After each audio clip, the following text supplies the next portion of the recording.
વિદ્યાર્થી મિત્રો નમસ્કાર. ધોરણ 12 વિષય તત્વજ્ઞાન પ્રકરણ 1 વિધાનના રૂપો અને તેના પ્રકાર ભાગ 5. આ અગાઉ ભાગ 4 ની અંદર આપણે પ્રકરણ 1 માના કેટલાક મુદ્દાઓ વિશેની સમજ મેળવી દીધેલી છે. તો આજે આપણે ભાગ 5 ની અંદર જટિલ સંયુક્ત વિધાનોના પ્રકારો, કારકોનું ક્ષેત્ર, કૌંસનો ઉપયોગ, સર્વોપરી કારક, કૌંસના ઉપયોગને લગતો મૂળ નિયમ અને એ કૌંસોની સંખ્યાને ઘટાડવા માટે તર્કશાસ્ત્રીઓએ સ્વીકારેલા રિવાજો, આટલા મુદ્દાઓ વિશેની વિસ્તારથી સમજ મેળવીશું. તો સૌથી પહેલાં જોઈએ જટિલ સંયુક્ત વિધાન. જટિલ સંયુક્ત વિધાન એ એક પ્રકારનું સંયુક્ત વિધાન છે. એ સંયુક્ત વિધાનનું એક વિસ્તૃત સ્વરૂપ છે. આ વ્યાખ્યાને આપણે સમજીએ તો જટિલ સંયુક્ત વિધાનમાં તેના ઘટકરૂપ અંગ તરીકે બે કે તેથી વધુ સંયુક્ત કે સાદા વિધાનોનો સમાવેશ થતો હોય તે સંયુક્ત વિધાનને જટિલ સંયુક્ત વિધાન તરીકે ઓળખવામાં આવે છે. જટિલ સંયુક્ત વિધાનની અંદર તેના ઘટકરૂપ વિધાનો તરીકે બે કે તેથી વધારે સાદા કે સંયુક્ત વિધાનોનો સમાવેશ થયેલો હોય છે. આ બે જે વિધાનો છે એ બે વિધાનોમાંથી ઓછામાં ઓછું એક વિધાન તો સંયુક્ત વિધાન હોવું જ જોઈએ. બીજું વિધાન સાદું કે સંયુક્ત વિધાન હોઈ શકે છે, અથવા બંને વિધાનો સંયુક્ત વિધાનો પણ હોઈ શકે છે. આગળ આપણે સંયુક્ત વિધાન વિશેની સમજ મેળવી દીધેલી છે કે સંયુક્ત વિધાનની અંદર બે કે એક સાદા વિધાનોનો સમાવેશ થયેલો હોય છે અને તેથી સંયુક્ત વિધાનની અંદર કોઈ પણ એક જ તાર્કિક કારકોનો ઉપયોગ થાય છે. જ્યારે આ જટિલ સંયુક્ત વિધાનની અંદર તેના ઘટકરૂપ વિધાનો તરીકે બે કે તેથી વધારે સંયુક્ત વિધાનોનો સમાવેશ થયેલો હોય છે અને તેથી જટિલ સંયુક્ત વિધાનની અંદર બે કે તેથી વધારે તાર્કિક કારકોનો ઉપયોગ થયેલો હોય છે. આથી ટૂંકમાં કહી શકાય કે જટિલ સંયુક્ત વિધાન એટલે બે કે તેથી વધારે કારકોના ઉપયોગ વડે રચાયેલું વિધાન. તો આ જટિલ સંયુક્ત વિધાનના લક્ષણ ઉપરથી કેટલીક બાબતો સ્પષ્ટ થાય છે. એટલે કે ટૂંકમાં આપણે જટિલ સંયુક્ત વિધાન વિશેની સંપૂર્ણ માહિતી પ્રાપ્ત થાય છે. એક કે જટિલ સંયુક્ત વિધાનની અંદર બે કે તેથી વધારે તાર્કિક કારકો હોય છે. બે, જટિલ સંયુક્ત વિધાનની અંદર ઘટકરૂપ વિધાનો તરીકે બે કે તેથી વધારે હોય છે તો એમાંનું એક વિધાન તો ઓછામાં ઓછું સંયુક્ત વિધાન હોય જ છે. ત્રણ, જટિલ સંયુક્ત વિધાનોનો પ્રકાર એ તેના સર્વોપરી કારકને આધારે જ નક્કી થાય છે. અને ચાર, જટિલ સંયુક્ત વિધાન એટલે બે કે તેથી વધારે કારકોના ઉપયોગ વડે રચાયેલું વિધાન.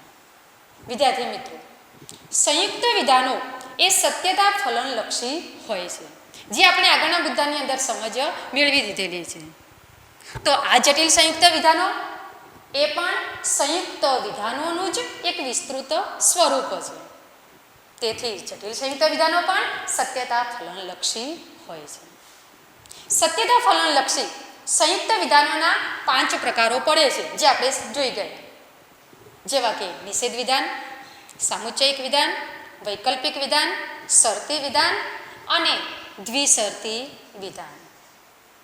આ જટિલ સંયુક્ત વિધાન એ પણ સત્યતા ફલનલક્ષી વિધાન છે અને તેથી સત્યતા ફલનલક્ષી સંયુક્ત વિધાનોનું જ વર્ગીકરણ આ જટિલ સંયુક્ત વિધાનને પણ લાગુ પડે છે. એટલે કે જટિલ સંયુક્ત વિધાનોના 5 પ્રકારો પડે છે. જે સંયુક્ત વિધાનોના 5 પ્રકારો પડે છે એ જ જટિલ સંયુક્ત વિધાનોના પણ 5 પ્રકારો પડે છે. કોઈ પણ જટિલ સંયુક્ત વિધાનની અંદર વપરાયેલા નિષેધ, સમુચ્ચય, વિકલ્પન, શરતી અને દ્વિશરતી આ 5 કારકોમાંથી કોઈ પણ એક કારક સર્વોપરી કારક હોય છે અને એ સર્વોપરી કારકને આધારે જ જટિલ સંયુક્ત વિધાનોનો પ્રકાર નક્કી થાય છે. એટલે જટિલ સંયુક્ત વિધાનોના પણ 5 પ્રકારો પડે છે. 1, જટિલ નિષેધક વિધાન. 2, જટિલ સામુચ્ચયિક વિધાન. 3, જટિલ વૈકલ્પિક વિધાન. 4, જટિલ શરતી વિધાન અને 5 જટિલ દ્વિશરતી વિધાન. હવે આ જટિલ સંયુક્ત વિધાનના જે 5 પ્રકારો છે એ 5 પ્રકારોની આપણે ઉદાહરણ દ્વારા સમજ મેળવીએ. તો એક જટિલ નિષેધક વિધાન, પહેલા એની વ્યાખ્યાઓને સમજીએ. તો જટિલ નિષેધક વિધાન એ પણ સંયુક્ત વિધાનનો જ એક પ્રકાર છે. નિષેધક વિધાનની અંદર કોઈ પણ એક સંયુક્ત વિધાનનો નિષેધ કરવામાં આવે છે. એમાં નિષેધ એ સર્વોપરિકારક હોય છે અને તે આખા વિધાનને લાગુ પડે છે. આ નિષેધક વિધાનની વ્યાખ્યાને આધારે એના ઉદાહરણને સમજીએ. તો ઉદાહરણ છે નિષેધ નાના કૌંસમાં એલ શરતી એમ. અહીંયા એલ શરતી એમ એ સંયુક્ત વિધાન છે અને આ સંયુક્ત વિધાનનો નિષેધકારક વડે નિષેધ કરવામાં આવેલો છે. એટલે અહીંયા નિષેધ એ સર્વોપરિકારક છે, એટલે કે તે આખા વિધાનને લાગુ પડે છે. એટલે આ ઉદાહરણ એ જટિલ નિષેધક વિધાનનું છે એમ આપણે કહી શકીએ. બીજો પ્રકાર જટિલ સામુચ્ચયિક વિધાન. જટિલ સામુચ્ચયિક વિધાન એ પણ સંયુક્ત વિધાનનો જ એક પ્રકાર છે. આપણે આગળ સમજી ગયા કે સામુચ્ચયિક વિધાનની અંદર 2 વિધાનો હોય છે. પ્રત્યેક વિધાન એ સમુચ્ચયના નામે ઓળખાય છે. સામુચ્ચયિક વિધાનની અંદર જે 2 સમુચ્ચિતો છે એ 2 સમુચ્ચિતોમાંથી ઓછામાં ઓછું એક સમુચ્ચિત તો સંયુક્ત વિધાન હોય જ છે. બીજું વિધાન સાદું કે સંયુક્ત વિધાન પણ હોઈ શકે છે અને એમાં સમુચ્ચય એ સર્વોપરિકારક હોય છે અને તે આખા વિધાનને લાગુ પડે છે. હવે આ એની વ્યાખ્યાને આધારે આપણે તેના ઉદાહરણની સમજ મેળવીએ. તો ઉદાહરણ છે સમુચ્ચય નિષેધ એલ. અહીંયા નિષેધ એલ એ સંયુક્ત વિધાન છે. સમુચ્ચય એ સર્વોપરિકારક છે. સામુચ્ચયિક વિધાનની અંદર 2 સમુચ્ચિતો રહેલા છે. બી એ પહેલું સમુચ્ચિત છે, નિષેધ એલ એ બીજું સમુચ્ચિત છે. પહેલું સમુચ્ચિત એ સાદું વિધાન છે, બીજું સમુચ્ચિત એ સંયુક્ત વિધાન છે. જે તમને અગાઉ કહ્યું હતું કે જટિલ સંયુક્ત વિધાનની અંદર રહેલા ઘટકરૂપ 2 વિધાનોમાંથી ઓછામાં ઓછું એક વિધાન તો સંયુક્ત વિધાન હોય જ છે. તો અહીંયા સમુચ્ચયિક વિધાનની અંદર બીજું સમુચ્ચિત એ સંયુક્ત વિધાન છે અને સમુચ્ચય એ સર્વોપરિકારક છે જે આખા વિધાનને લાગુ પડે છે. એટલે કે તે બીને પણ લાગુ પડે છે અને નિષેધ એલને પણ લાગુ પડે છે અને તેથી આ વિધાનનો પ્રકાર જટિલ સામુચ્ચયિક વિધાન છે એમ કહી શકાય. ત્રીજો પ્રકાર જટિલ વૈકલ્પિક વિધાન. જટિલ વૈકલ્પિક વિધાન એ પણ સંયુક્ત વિધાનનો જ એક પ્રકાર છે. વૈકલ્પિક વિધાનની અંદર પણ 2 વિધાનો હોય છે અને બંને વિધાનો વિકલ્પના નામે ઓળખાય છે. 2 વિકલ્પોમાંથી ઓછામાં ઓછો એક વિકલ્પ તો સંયુક્ત વિધાન હોય જ છે અને વિકલ્પન એ સર્વોપરિકારક હોય છે જે આખા વિધાનને લાગુ પડે છે. આ વ્યાખ્યાને આપણે ઉદાહરણ દ્વારા સમજીએ. તો એફ વિકલ્પન નાના કૌંસમાં આર સમુચ્ચય ટી. અહીંયા આર સમુચ્ચય ટી એ સંયુક્ત વિધાન છે. વિકલ્પન એ સર્વોપરિકારક છે. 2 વિકલ્પો રહેલા છે. એફ એ પહેલો વિકલ્પ છે, આર સમુચ્ચય ટી એ બીજો વિકલ્પ છે. પહેલો વિકલ્પ એફ એ સાદું વિધાન છે, બીજો વિકલ્પ આર સમુચ્ચય ટી એ સંયુક્ત વિધાન છે અને વિકલ્પન સર્વોપરિકારક છે જે આખા વિધાનને લાગુ પડે છે. એટલે આ દ્રષ્ટાંતનો પ્રકાર પણ જટિલ વૈકલ્પિક વિધાન છે એમ કહી શકાય. ચોથો પ્રકાર જટિલ શરતી વિધાન. જટિલ શરતી વિધાન એ પણ સંયુક્ત વિધાનનો જ એક પ્રકાર છે. શરતી વિધાનની અંદર પણ 2 વિધાનો હોય છે. એ 2 વિધાનો પૂર્વાંગ અને ઉત્તરાંગના નામે ઓળખાય છે. આ 2 વિધાનોમાંથી પણ ઓછામાં ઓછું એક વિધાન તો સંયુક્ત વિધાન હોય છે. બીજું વિધાન સાદું કે સંયુક્ત વિધાન હોઈ શકે છે. એમાં શરતી એ સર્વોપરિકારક હોય છે અને તે આખા વિધાનને લાગુ પડે છે. આ વ્યાખ્યાને ઉદાહરણ દ્વારા સમજીએ. તો ઉદાહરણ છે નાના કૌંસમાં આર સમુચ્ચય ટી કૌંસ પૂરો શરતી એફ. અહીંયા આર સમુચ્ચય ટી એક સંયુક્ત વિધાન છે. શરતી એ સર્વોપરિકારક છે. શરતી વિધાનની અંદર પૂર્વાંગ અને ઉત્તરાંગ એવા 2 વિધાનો હોય છે. શરતી કારકની પહેલુંનું વિધાન એ પૂર્વાંગ કહેવાય છે. શરતી કારકની પછીનું વિધાન એ ઉત્તરાંગના નામે ઓળખાય છે. અહીંયા પૂર્વાંગ એટલે કે આઠ સમુચ્ચય ટી એ સંયુક્ત વિધાન છે. ઉત્તરાંગ એફ એ સાદું વિધાન છે. અને શરતી એ સર્વોપરી કારક છે જે આખા વિધાનને લાગુ પડે છે. તેથી આ દ્રષ્ટાંતનો પ્રકાર પણ જટિલ શરતી વિધાન છે એમ કહી શકાય. પાંચમો પ્રકાર જટિલ દ્વિશરતી વિધાન. જટિલ દ્વિશરતી વિધાન એ પણ સંયુક્ત વિધાનોનો જ એક પ્રકાર છે. દ્વિશરતી વિધાનની અંદર પણ બે વિધાનો હોય છે, પૂર્વાંગ અને ઉત્તરાંગ. એમાંનું ઓછામાં ઓછું એક વિધાન તો સંયુક્ત વિધાન હોય જ છે. દ્વિશરતી એ સર્વોપરી કારક હોય છે અને તે આખા વિધાનને લાગુ પડે છે. આ વ્યાખ્યાને ઉદાહરણ દ્વારા સમજીએ તો નાના કૌંસમાં એલ સમુચ્ચય ટી કૌંસ પૂરો દ્વિશરતી, ફરીથી નાના કૌંસમાં એમ વિકલ્પન એન. અહીંયા એલ સમુચ્ચય ટી એ સંયુક્ત વિધાન છે, એમ વિકલ્પન એન એ પણ સંયુક્ત વિધાન છે. દ્વિશરતી સર્વોપરી કારક છે.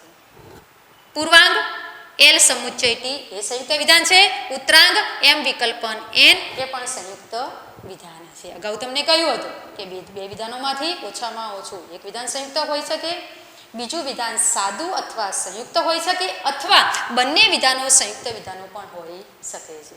જે અહીંયા જટિલ દ્વિશરતી વિધાનના ઉદાહરણની અંદર બંને સંયુક્ત ઘટકરૂપ વિધાનોને અહીંયા સંયુક્ત વિધાનો તરીકે લીધેલા છે. દ્વિશરતી એ સર્વોપરી કારક છે અને તે આખા વિધાનને લાગુ પડે છે. તેથી આ ઉદાહરણનો પ્રકાર પણ જટિલ દ્વિશરતી વિધાન છે એમ કહી શકાય.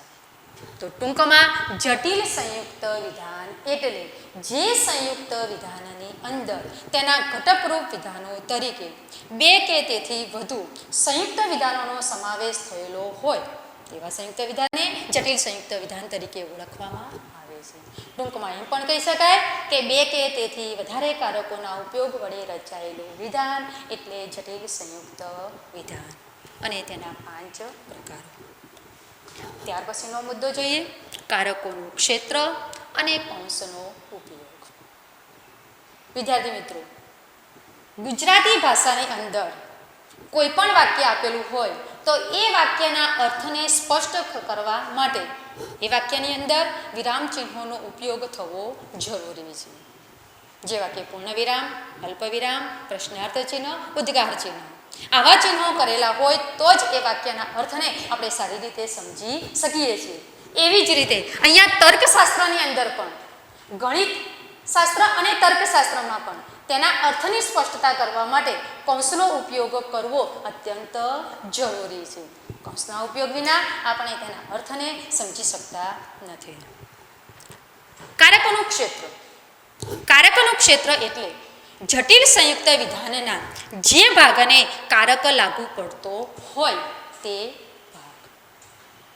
કોઈ પણ જટિલ સંયુક્ત વિધાનની અંદર બે કે તેથી વધારે કારકોનો ઉપયોગ થયેલો હોય છે, પરંતુ આ બધા જ કારકોનું ક્ષેત્ર એ એક સરખું હોતું નથી.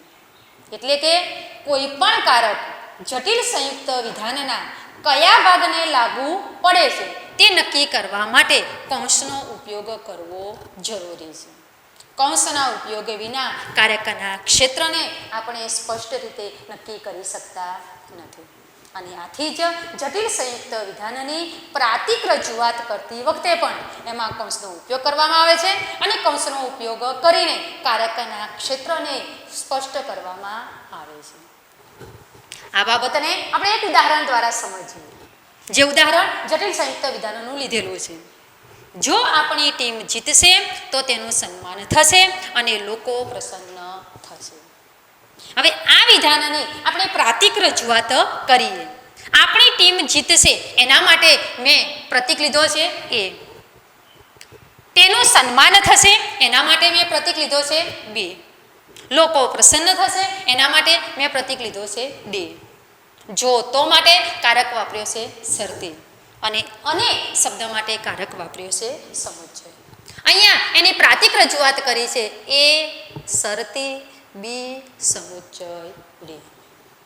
પરંતુ વિદ્યાર્થી મિત્રો, અહીંયા પ્રાતિક રજૂઆતની અંદર કૌંસનો ઉપયોગ થયેલો નથી અને તેથી આ વિધાન જટિલ શરતીનું છે કે પછી જટિલ સમુચ્ચયક વિધાન છે તે નક્કી થઈ શકતું નથી. એટલે અહીંયા કૌંસનો ઉપયોગ કરવો એ અત્યંત જરૂરી છે. કૌંસના ઉપયોગ વિના કારકના ક્ષેત્રને આપણે સ્પષ્ટ કરી શકતા નથી. એટલે આ વિધાનની મેં બે રીતે કૌંસ કરીને સમજ આપેલી છે, જે હું તમને આપું છું. પહેલી રીતે કરીએ તો નાના કૌંસમાં એ શરતી બી, નાનો કૌંસ પૂરો, સમુચ્ચય ડી. હવે અહીંયા આપણે કારકોનું, કયા કારકોનું ક્ષેત્ર ક્યાં સુધીનું છે એ આપણે સમજીએ.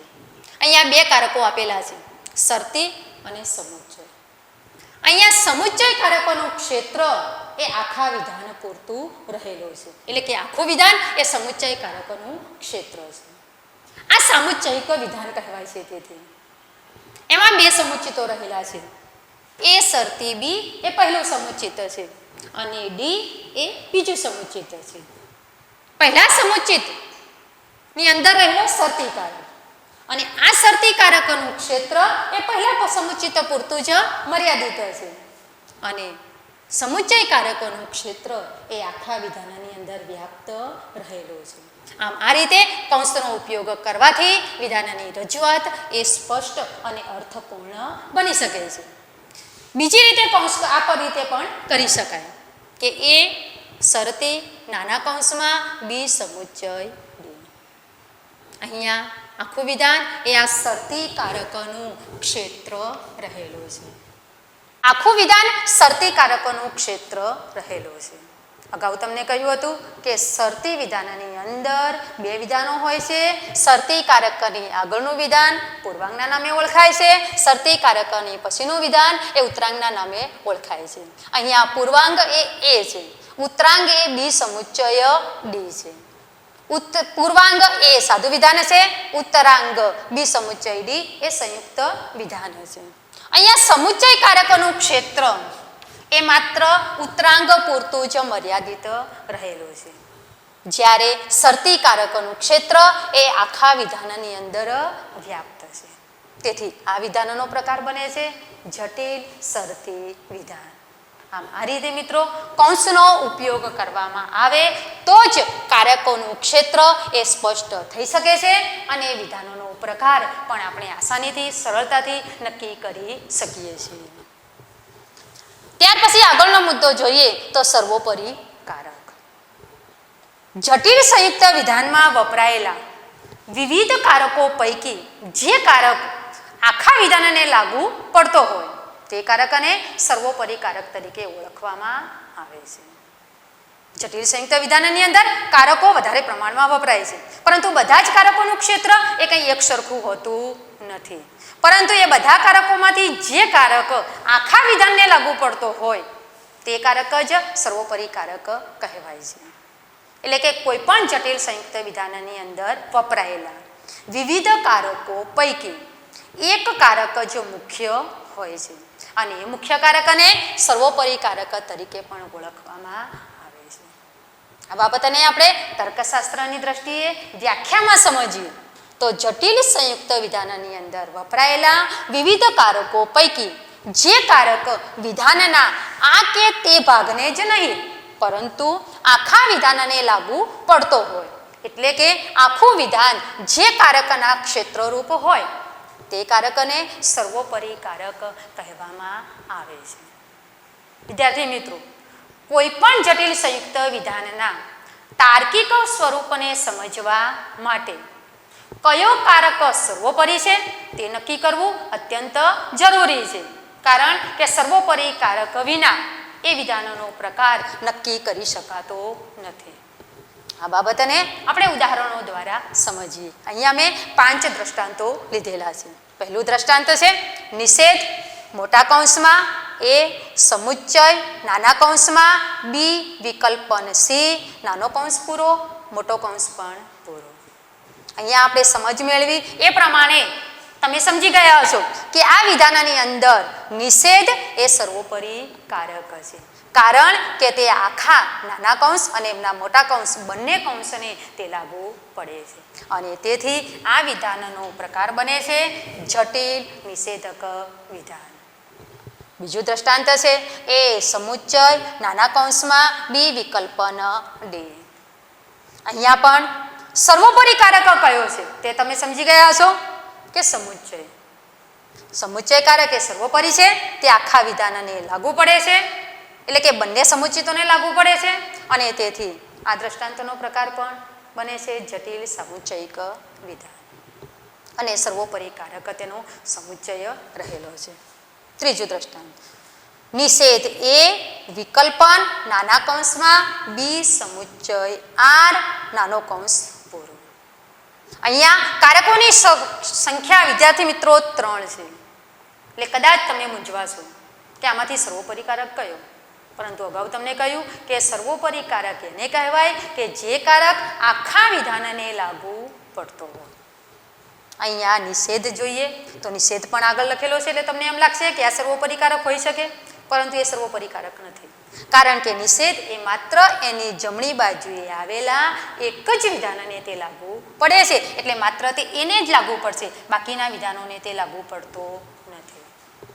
એટલે અહીંયા વિકલ્પન એ સર્વોપરી કારક છે અને તે નિષેધ એને પણ લાગુ પડે છે, બી સમુચ્ચય આરને પણ લાગુ પડે છે, એટલે આ વિધાનનો પ્રકાર બને છે જટિલ વૈકલ્પિક વિધાન. ચોથું દ્રષ્ટાંત છે નાના કૌંસમાં પી વિકલ્પન ક્યુ નાનો કૌંસ પૂરો શરતી ફરીથી નાના કૌંસમાં આર સમુચ્ચય એસ નાનો કૌંસ પૂરો. આ દ્રષ્ટાંતની અંદર શરતી એ સર્વોપરી કારક છે, કારણ કે તે એની આગળ આવેલા પૂર્વાંગ અને એની પાછળ આવેલા ઉત્તરાંગ બંને વિધાનને લાગુ પડે છે, એટલે શરતી એ સર્વોપરી કારક અને સર્વોપરી કારકને આધારે તેનો પ્રકાર બને છે જટિલ શરતી વિધાન. 5 નાના કૌંસમાં પી વિકલ્પન આર નાનો કૌંસ પૂરો દ્વિશરતી નિષેધ આર.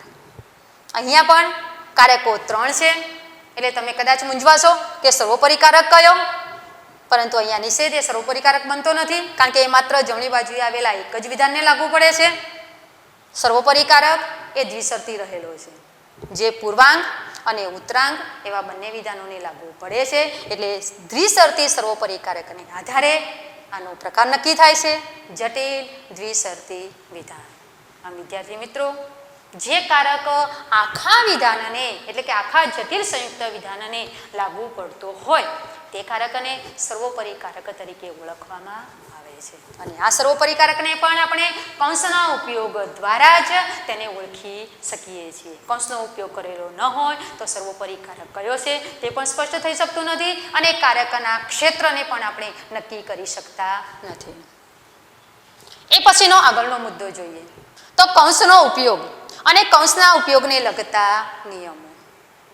તર્કશાસ્ત્રની અંદર સંદિગ્ધતા એટલે કે અસ્પષ્ટતા નિવારવા માટે અને અર્થની સ્પષ્ટતા કરવા માટે 3 પ્રકારના કૌંસનો ચડતા ક્રમમાં ઉપયોગ કરવામાં આવે છે.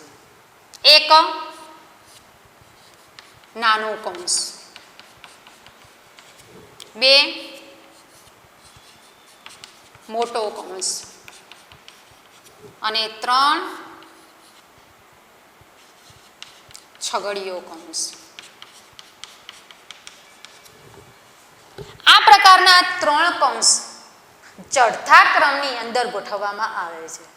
જ્યારે કોઈ પણ વિધાનની અંદર વિધાનોની સંખ્યા વધે ત્યારે કારકોની સંખ્યા પણ વધે. કારકોની સંખ્યા વધે એટલે કૌંસની સંખ્યા પણ વધે. હવે કૌંસની સંખ્યા વધે ત્યારે આ રીતે ચડતા ક્રમની અંદર 3 કૌંસનો ઉપયોગ કરવામાં આવે છે. પહેલા નાનો કૌંસ, ત્યાર પછી બીજા નંબરમાં મોટો કૌંસ અને ત્રીજા નંબરમાં છગડીયો કૌંસ. આ કૌંસને આપણે દ્રષ્ટાંત દ્વારા સમજીએ તો પહેલું દ્રષ્ટાંત છે એ સમુચ્ચય નાના કૌંસમાં બી વિકલ્પન છે. અહીંયા સંયુક્ત વિધાન એક જ છે, તાર્કિક કારકો 2 છે, એટલે એક સાદું વિધાન છે અને એક સંયુક્ત વિધાન છે, એટલે એ બંને ઘટકરૂપ વિધાનોને જોડવા માટે એક જ કારકનો ઉપયોગ થયેલો છે, એટલે પહેલા એક જ કૌંસનો ઉપયોગ થશે અને પણ ચડતા ક્રમમાં એટલે કે નાનો કૌંસ. બીજા દ્રષ્ટાંતની અંદર નિષેધ મોટો કૌંસ એ સમુચ્ચય નાના કૌંસમાં બી વિકલ્પન સી નાનો કૌંસ પૂરો અને મોટો કૌંસ પણ પૂરો. અહીંયા વિધાનોની સંખ્યા વધી, કારકોની સંખ્યા પણ વધી અને તેથી કૌંસની સંખ્યા પણ વધી છે. એટલે સૌથી પહેલા નાનો કૌંસ એ આપણે વચ્ચે લઈશું, મોટો કૌંસ એના પછી બહાર લઈશું. એટલે અહીંયા આ દ્રષ્ટાંતની અંદર પણ બી વિકલ્પની એ નાનો કૌંસ, ફરીથી મોટો કૌંસ અને સર્વોપરી કારક એ કૌંસની બહાર રહેલો છે. 3 નિષેધ સગડીયો કૌંસ, મોટો કૌંસ, નાનો કૌંસ એ સમુચ્ચય બી, નાનો કૌંસ પૂરો, વિકલ્પન સી, મોટો કૌંસ પૂરો, શરતી ડી અને સગડીયો કૌંસ પૂરો. અહીંયા બીજા દ્રષ્ટાંત કરતાં પણ વિધાનોની સંખ્યા વધી, કારકોની સંખ્યા વધી એટલે કૌંસની સંખ્યા પણ વધી. અહીંયા ત્રણેય કૌંસનો ત્રીજા દ્રષ્ટાંતની અંદર ઉપયોગ થયેલો છે. વચ્ચે સૌથી પહેલા વચ્ચે નાનો કૌંસ આવશે, એની બહાર મોટો કૌંસ આવશે અને સૌથી બહાર એ સગડીયો કૌંસ આવશે અને ત્રણેય કૌંસની બહાર જે કારક આપેલો હોય એ કારકને સર્વોપરી કારક તરીકે ઓળખવામાં આવે છે. તો આ રીતે વિદ્યાર્થી મિત્રો તર્કશાસ્ત્રની અંદર અસ્પષ્ટતાને દૂર કરવા માટે, અર્થની સ્પષ્ટતા કરવા માટે 3 પ્રકારના કૌંસનો ચડતા ક્રમમાં ઉપયોગ કરવામાં આવે છે. નાનો કૌંસ, મોટો કૌંસ અને સગડીયો કૌંસ. એ પછી આગળનો મુદ્દો સમજીએ તો કૌંસના ઉપયોગને લગતા મૂળ નિયમના પાલનથી થતા ફાયદા. આપણે કૌંસનો ઉપયોગ કરીએ છીએ કારકના ક્ષેત્રને સ્પષ્ટ કરવા માટે અને વિધાનના પ્રકારને નક્કી કરવા માટે. તો એમાં 2 પ્રકારના ફાયદા રહેલા છે.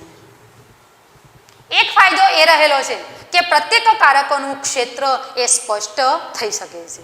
આપણે કૌંસનો ઉપયોગ કરીએ એટલે કૌંસની અંદર આવેલો કારક એ કૌંસ પૂરતો જ મર્યાદિત હોય છે, એટલે કે એનું ક્ષેત્ર એ કૌંસ પૂરતું જ રહે છે. એટલે પહેલો ફાયદો એ છે કે પ્રત્યેક કારકોનું ક્ષેત્ર એ સ્પષ્ટ થઈ શકે છે. બીજો ફાયદો એ રહેલો છે કે સર્વોપરી કારક એ કૌંસની બહાર રહેલો હોય છે અને તેથી તે સ્પષ્ટ રીતે તરી આવે છે અને તેથી જ વિધાનોનો પ્રકાર નક્કી કરવામાં આપણને સરળતા રહે છે. સર્વોપરી કારક કૌંસની બહાર હોય એટલે આપણે વિધાનનો પ્રકાર પણ એ સર્વોપરી કારકને આધારે નક્કી કરી શકીએ છીએ. તો ફાયદા 2 છે. પ્રત્યેક કારકોનું ક્ષેત્ર સ્પષ્ટ થઈ શકે છે. બીજું, સર્વોપરી કારક કૌંસની બહાર રહેતો હોવાથી સ્પષ્ટ રીતે તરી આવે છે અને તેથી વિધાનનો પ્રકાર નક્કી કરવામાં આપણને સરળતા રહે છે. આગળનો મુદ્દો કૌંસના ઉપયોગને લગતો મૂળ નિયમ.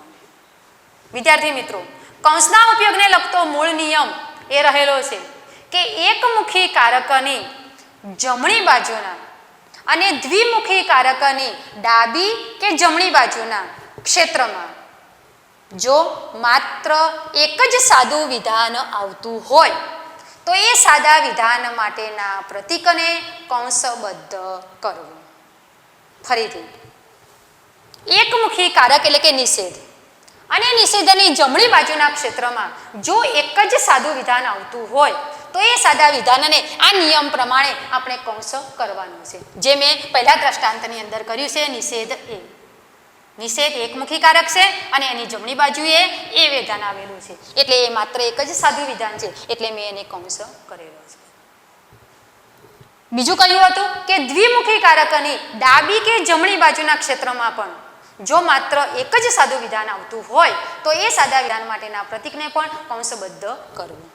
જે બીજા દ્રષ્ટાંતની અંદર કહ્યું છે બી સમુચ્ચય આર. સમુચ્ચય દ્વિમુખી કારક છે. દ્વિમુખી કારકની 2 બાજુએ એક સાદું વિધાન આવેલું છે એટલે એ બંને સાદા વિધાનને મેં કૌંસ કરેલો છે. બીને પણ કૌંસ કરેલો છે, આરને પણ કૌંસ કરેલો છે. ત્રીજું દ્રષ્ટાંત મેં જટિલ સંયુક્ત વિધાનનું આપેલું છે જે બંને નિયમોનો અહીંયા ઉલ્લેખ કરેલો છે. મોટા કૌંસમાં નિષેધ એ, મોટો કૌંસ પૂરો, વિકલ્પન, ફરીથી મોટા કૌંસમાં બી સમુચ્ચય આર. નિયમમાં કહ્યું હતું કે એકમુખી કારકની જમણી બાજુના ક્ષેત્રમાં જો એક સાદું વિધાન આવતું હોય તો એનો કૌંસ કરવો એટલે અહીંયા નિષેધ એ કૌંસ કર્યો છે. બીજું હતું દ્વિમુખી કારકની ડાબી કે જમણી બાજુના ક્ષેત્રમાં પણ જો માત્ર એક જ સાદું વિધાન આવતું હોય તો એને પણ કૌંસમાં કરવું. તો અહીંયા સમુચ્ચય એ દ્વિમુખી કારક છે. એની ડાબી અને જમણી બાજુએ એક સાદું વિધાન આવેલું છે એટલે બંને સાદા વિધાનને મેં અહીંયા કૌંસ કરેલો છે. ત્યાર પછીનો છેલ્લો મુદ્દો સમજીએ તો કૌંસના ઉપયોગમાં કૌંસની સંખ્યા ઘટાડવા માટે તર્કશાસ્ત્રીઓએ સ્વીકારેલા 2 રિવાજો. વિદ્યાર્થી મિત્રો, આગળ આપણે કૌંસના ઉપયોગને લગતો નિયમ જોયો. નિયમની અંદર આપણે એમ કહ્યું છે કે એકમુખી કારકની જમણી બાજુના ક્ષેત્રમાં આવેલું એક વિધાન અને દ્વિમુખી કારકની બંને બાજુએ આવેલા સાદા વિધાનને કૌંસ કરવું. પરંતુ જો આ રીતે આપણે કૌંસ કરતા જઈએ તો કૌંસની સંખ્યા વધી જાય છે અને કૌંસની સંખ્યા વધી જાય છે તેથી જે તે કારકોનું ક્ષેત્ર આપણે આસાનીથી ઝડપથી નક્કી કરી શકતા નથી અને તેથી સર્વોપરી કારક પણ નક્કી કરી શકતા નથી અને વિધાનોનો પ્રકાર પણ નક્કી કરી શકતા નથી. એટલે આવી સંદિગ્ધતાને નિવારવા માટે તર્કશાસ્ત્રીઓએ કૌંસની સંખ્યા ઘટાડવા માટે બે રિવાજો સ્વીકારેલા છે. એટલે કે આપણને થોડીક છૂટછાટ આપેલી છે. એમાંનો પહેલો રિવાજ એ છે કે એકમુખી કારકની જમણી બાજુના કે દ્વિમુખી કારકની ડાબી કે જમણી બાજુના ક્ષેત્રમાં જો માત્ર એક જ સાદું વિધાન આવેલું હોય તો એ સાદા વિધાન માટેના પ્રતીકને કૌંસબદ્ધ કરવું નહીં. એક જ સાદું વિધાન આવેલું હોય, કારણ કે દાખલા તરીકે નિષેધ એકમુખી કારક છે, એની જમણી બાજુએ એલ એક જ સાદું વિધાન આવેલું છે. હવે અહીંયા સાદા વિધાન જે એલ છે એ એલને આપણે કૌંસ કરીએ કે પછી એલને કૌંસ ન કરીએ તો તેના અર્થની અંદર કોઈ જ ફરક પડતો નથી, કારણ કે નિષેધ એ માત્ર એલ વિધાનોનો જ નિષેધ કરે છે. એટલે અહીંયા અસ્પષ્ટતાને દૂર કરવા માટે આપણને આ એક છૂટછાટ આપેલી છે કે એકમુખી કારકની જમણી બાજુએ જો માત્ર એક જ સાદું વિધાન આવેલું હોય તો એ સાદા વિધાનના માટેના પ્રતીકને કૌંસબદ્ધ કરવું નહીં. બીજું એ પણ કહેલું છે કે દ્વિમુખી કારકની ડાબી કે જમણી બાજુએ આવેલા વિધાનો જે છે એમાંના જે સાદા વિધાનો હોય તો એ સાદા વિધાનોને પણ કૌંસ કરવાની જરૂર નથી. બીજો રિવાજ એ આપેલો છે, છૂટછાટ આપણને એ આપેલી છે કે નિષેધનું કારકોનું ક્ષેત્ર જો તેની જમણી બાજુએ આવેલા નાનામાં નાના ઘટક પૂરતું મર્યાદિત હોય તો એ ઘટકને કૌંસબદ્ધ કરવું નહીં. એટલે કે નિષેધકારક એ માત્ર જમણી બાજુએ આવેલા વિધાનને લાગુ પડે છે. નિષેધકારકની જમણી બાજુએ જો માત્ર એક જ નાનું ઘટક આવેલું હોય તો એ નાના ઘટકને પણ કૌંસ કરવાની જરૂર નથી. જે ઉદાહરણની અંદર આપેલું છે નિષેધ આર શરતી એસ. અહીંયા આરને કૌંસમાં લેવાની કોઈ જરૂર નથી, કારણ કે આરને કૌંસમાં લઈએ કે ન લઈએ તો પણ તેના આ વિધાનના અર્થની અંદર કોઈ ફરક પડતો નથી, કારણ કે નિષેધ એ માત્ર આરને જ લાગુ પડે છે, એ અહીંયા એસને લાગુ પડતો નથી, કારણ કે એ માત્ર જમણી બાજુએ આવેલા એક જ વિધાનને તે લાગુ પડે છે. એવી રીતે બીજું દ્રષ્ટાંત છે એલ સમુચ્ચય નિષેધ એમ. અહીંયા પણ નિષેધની જમણી બાજુએ માત્ર એક જ સાદું વિધાન આવેલું છે, ઘટકરૂપ વિધાન આવેલું છે એમ, તો એમને પણ અહીંયા કૌંસબદ્ધ કરવાની જરૂર નથી, કારણ કે તે એમને જ લાગુ પડે છે નિષેધકારક, બીજા કોઈ વિધાનને લાગુ પડતો નથી. આમ અહીંયા તર્કશાસ્ત્રની અંદર સંદિગ્ધતા એટલે કે અસ્પષ્ટતાને દૂર કરવા માટે, અર્થને સ્પષ્ટતા કરવા માટે અને કારકોના ક્ષેત્રને સ્પષ્ટ કરવા માટે કૌંસનો ઉપયોગ કરવો એ અત્યંત જરૂરી છે. કૌંસના ઉપયોગ વિના કારકોનું ક્ષેત્ર પણ સ્પષ્ટ થઈ શકતું નથી કે વિધાનોનો પ્રકાર પણ નક્કી થઈ શકતો નથી. તો વિદ્યાર્થી મિત્રો, આજે આપણે આ મુદ્દાઓ વિશેની સમજ મેળવી. તો આ મુદ્દાઓમાંથી પરીક્ષાની અંદર પૂછાવા લાયક જે પ્રશ્નો છે એ પ્રશ્નો વિશેની હું તમને થોડીક સમજ આપું. તો પહેલો પ્રશ્ન બને છે જટિલ સંયુક્ત વિધાન એટલે શું? તેની વ્યાખ્યા આપો અથવા તેનું લક્ષણ સમજાવો. 2. જટિલ સંયુક્ત વિધાનના પ્રકારો કેટલા, કયા કયા? તો 5 પ્રકારો. આગળનો પ્રશ્ન બને છે કારકોનું ક્ષેત્ર એટલે શું? તો તેની વ્યાખ્યા આપો. કારકનું ક્ષેત્ર એટલે જટિલ સંયુક્ત વિધાનના જે ભાગને કારક લાગુ પડતો હોય તે ભાગ. આગળ સર્વોપરી કારક એટલે શું? તો સર્વોપરી કારકની વ્યાખ્યા આપો. આગળ કૌંસના ઉપયોગને લગતા નિયમો, એટલે કે તર્કશાસ્ત્રની અંદર બીજી રીતે એમ પણ પૂછી શકાય કે તર્કશાસ્ત્રની અંદર કેટલા પ્રકારના કૌંસનો ઉપયોગ કરવામાં આવે છે અથવા કયા કયા? તો કે 3: નાનો કૌંસ, મોટો કૌંસ અને સગડીયો કૌંસ. એ પછી આગળનો પ્રશ્ન એ પણ બની શકે કે કૌંસના ઉપયોગને લગતા મૂળ નિયમથી થતા ફાયદા. તો એના ફાયદા બે છે. પ્રત્યેક કારકોનું ક્ષેત્ર સ્પષ્ટ થઈ શકે છે અને સર્વોપરી કારક એ કૌંસની બહાર રહેતો હોવાથી તે એકદમ સરળતાથી દેખાઈ આવે છે, એટલે વિધાનનો પ્રકાર પણ નક્કી થઈ શકે છે. આગળનો પ્રશ્ન હોઈ શકે કે કૌંસના ઉપયોગને લગતો મૂળ નિયમ. અને છેલ્લો પ્રશ્ન એ પણ બની શકે કે કૌંસની સંખ્યા ઘટાડવા માટે તર્કશાસ્ત્રીઓએ સ્વીકારેલા 2 રિવાજો લખો. તો વિદ્યાર્થી મિત્રો, આજે આપણે આ મુદ્દાઓની સમજ મેળવી. તો આ મુદ્દાઓ તમે ચોપડાની અંદર લખીને તૈયાર કરી દેશો.